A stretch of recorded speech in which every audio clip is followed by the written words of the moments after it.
Hey guys, it's ChrisWatters. Welcome to my real estate blog. Be sure to check out our website to search homes for sale or to find out instantly what your home is worth.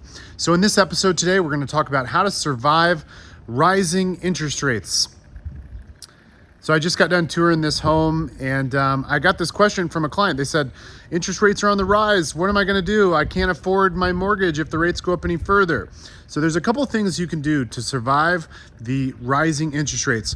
Number one, lock in the interest rate. So you can actually lock it in today and not close on the home for another month. So talk to your loan officer. We recommend Supreme Lending. Talk to Brian Campbell. He'll talk you through how far out you can lock your loan to prevent any increases in interest rates.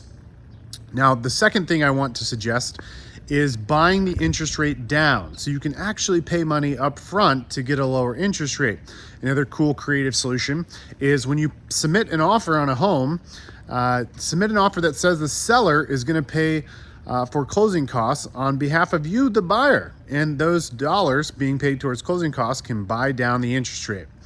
Now, if you're looking at new construction, something very popular going on in the new construction world right now is home builders are offering to buy down the mortgage rates for potential buyers so that their debt to income ratios are in alignment.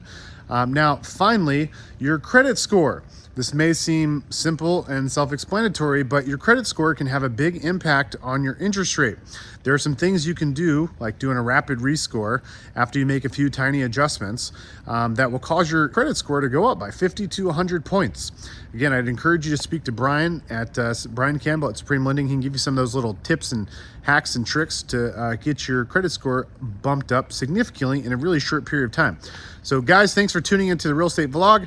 Hopefully you've picked up a few tips. Again, lock in those rates, negotiate with the seller to pay additional closing costs to buy down your rate, and work on your credit score, getting your credit score up, a rapid rescore. Talk to Brian Campbell at Supreme Lending. Hope these 3 tips were helpful. Again, be sure to check out the site. You can search homes for sale on our website. You can see our coming soon list, homes that are not on the market officially yet. And you can also check out our home evaluation tool. All right, bye everybody.